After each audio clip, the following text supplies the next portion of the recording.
place I go out and I even go out yard sailing and I find a lot of stuff. And one of the coolest things that I've ever found was at a yard sale I was up there at a yard sale in the other end of town, and I was looking for stuff, and I seen an old map of Havre de Grace. And I asked the lady how much it was. She says, "Oh, you're interested in old maps?" And I told her yes. And she went into their house and brought out a whole big stack and a handful of maps. And I just unrolled one great big one, an old one, and it said all I could read was Pennsylvania, and it was crumbling and falling apart. And there was a whole bunch of rolled up stuff, and she gave me a price on it, and I said yes, I would take it.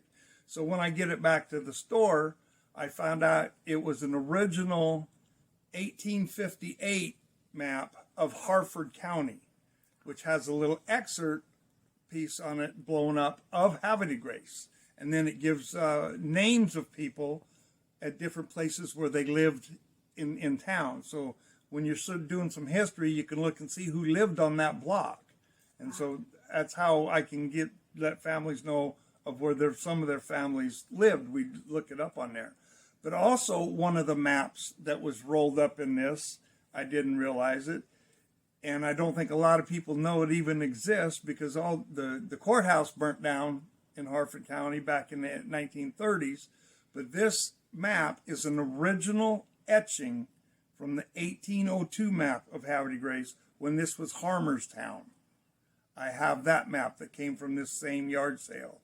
And this was a house that Mr. Ellsworth Shank used to live in. And the people found these maps up in a little cubby in their basement.